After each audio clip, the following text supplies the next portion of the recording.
سبحان اللہ والحمد للہ۔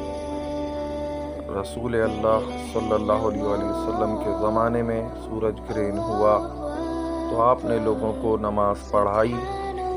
پہلے آپ کھڑے ہوئے تو بڑی دیر تک کھڑے رہے، قیام کے بعد رکوع کیا اور رکوع میں بہت دیر تک رہے، پھر رکوع سے اٹھنے کے بعد دیر تک دوبارہ کھڑے رہے، لیکن آپ کے پہلے قیام سے کچھ کم، پھر رکوع کیا تو بڑی دیر تک رکوع میں رہے، لیکن پہلے سے مختصر، پھر سجدے میں گئے اور دیر تک سجدے کی حالت میں رہے۔ دوسری رکعت میں بھی آپ صلی اللہ علیہ وآلہ وسلم نے اس ہی طرح کیا۔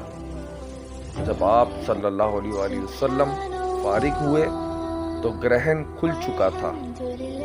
اس کے بعد آپ صلی اللہ علیہ وآلہ وسلم نے خطبہ دیا۔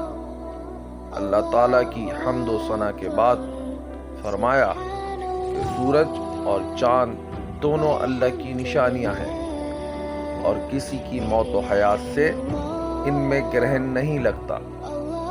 جب تم گرہن لگا ہوا دیکھو تو اللہ سے دعا کرو، تکبیر کہو اور نماز پڑھو اور صدقہ کرو۔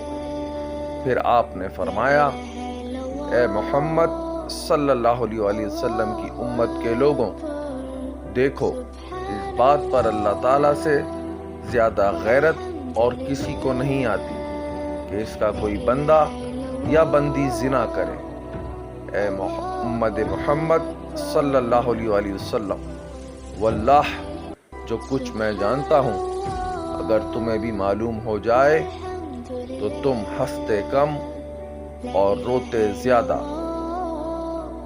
صحیح بخاری نمبر 1044، کتاب سورج گرہن کے متعلق بیان۔